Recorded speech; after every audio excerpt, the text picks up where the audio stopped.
হাজিরা সবাই এখানে মোতাবজ্জ হই, আমার দিকে মোতাবজ্জ হই।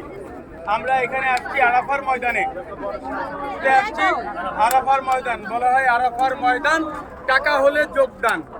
এটা হলো সেই আরাফার ময়দান। যে ব্যক্তি মানে হজের জিলহজ মাসের 8 তারিখ, জিলহজ মাসের 8 তারিখ জোহরের নামাজ থেকে মাগরিবের নামাজ পর্যন্ত অবস্থান করলো এহরাম করা অবস্থায়, যে ব্যক্তি এহরাম করা অবস্থায় জোহরের নামাজ থেকে মাগরিবের নামাজ পর্যন্ত এই আরাফার ময়দানে অবস্থান করলো, তার হজ হয়ে গেল। আল্লাহ রাসূল সাল্লাল্লাহু আলাইহি ওয়াসাল্লাম বলেন আরাফাই হজ, আরাফাই হজ, আরাফাই হজ। এই সেই আরাফার ময়দান। আর আল্লাহ রাসূল সাল্লাল্লাহু আলাইহি ওয়াসাল্লাম এইখানে দাঁড়ায় বিদায় হজের ভাষণ দিয়েছিলেন। আমরা সবাই বিদায় হজের ভাষণের কথা শুনেছি, কেউ কেউ করেছি নাকি? বিদায় হজের ভাষণ এই জায়গায় দাঁড়ায় আল্লাহ রাসূল সাল্লাল্লাহু আলাইহি ওয়াসাল্লাম দিয়েছেন। এবং এই জায়গায় দাঁড়ায় কিছু কিছু কাজ করা শিরক। ওখানে লেখা আছে কি কি ভাষায়? আরবিতে না, বাংলা ভাষায় লেখা আছে, উর্দু ভাষায় লেখা আছে, আর হিন্দি ভাষায় লেখা আছে যে কি কি কাজ করা হারাম। ওখানে ছুঁয়ে গায়ে হাত লাগানো হারাম, ওদিকে ফিরে দোয়া করা হারাম, ওদিকে সেজদা করা হারাম। এই কাজগুলো হারাম। আমরা ইনশাআল্লাহ দেখবো, কিন্তু কেউ করবো না। আর এই যে আরাফার ময়দানে জাবালে রহমার উপরে দাঁড়ালাম, এটাকে বলা হয়েছে রহমতের পাহাড়। জাবালে রহমা মানে কি? রহমতের পাহাড়।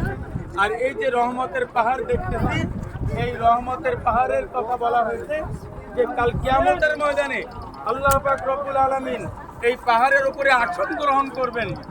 আর সমস্ত আরাফার ময়দান হবে কাল কিয়ামতের ময়দান। আমরা এখন সেই জায়গায় অবস্থান করতেছি। শুধু এখানেই শেষ না, এখানে আদম আলাইহিস সালাম, হাওয়া আলাইহিস সালামকে দুনিয়াতে পাঠাইছিলেন আল্লাহ তাআলা, সবাই জানি আমরা।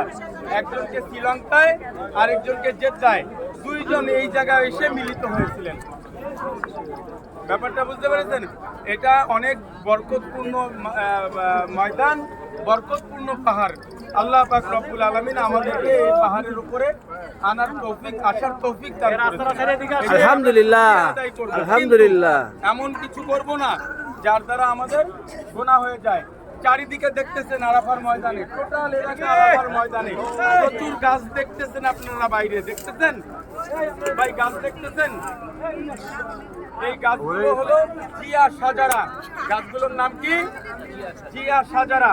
প্রেসিডেন্ট জিয়াউর রহমান যখন এখানে হজ করতে এসেছিলেন, হজ করতে এসে প্রেসিডেন্ট জিয়াউর রহমান দেখে আরাফার ময়দান ধুধু মরুভূমি, মানুষ ইয়ানবসি করতেছে আরাফার ময়দানে। তা প্রেসিডেন্ট জিয়াউর রহমান কি করলেন? বাদশাহ ফাহাদকে বললেন, আমার দেশে এক ধরনের গাছ আছে মহৌষধ, সমস্ত অসুখের ঔষধ, তা হলো নিম গাছ। ওর ডালেও ওষুধ, ওর পাতায়ও ওষুধ, ওর পাশ দিয়ে যে বাতাস চলে যাবে সে বাতাসেও ওষুধ। তা উনি এখান থেকে বাদশাহ ফাহাদ জাহাজকে জাহাজ পাঠায় দিল, খালি জাহাজ। আর ওখান থেকে নিম গাছ ভরে ভরে প্রেসিডেন্ট জিয়াউর রহমান নিম গাছ দিয়েছিল।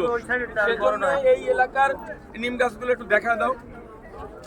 এই এলাকায় যত নিম গাছ দেখতেছি সমস্ত নিম গাছের নাম হলো জিয়া সাজারা। নিম গাছের নাম কি? জিয়া সাজারা। আমরা অনেক সময় অবস্থান করলাম এখানে। আমরা ইনশাআল্লাহ আস্তে আস্তে এখান থেকে রওনা দেব। আমরা ডান পাশ, আমরা এই বাম পাশ থেকে নামবো। বাম পাশ থেকে নামার রাস্তা খুব শৃঙ্খলার সঙ্গে ইনশাআল্লাহ আমরা নামবো। ইনশাআল্লাহ, ইনশাআল্লাহ, ইনশাআল্লাহ। সুবহানাল্লাহি ওয়া বিহামদিহি, সুবহানাল্লাহিল আযীম।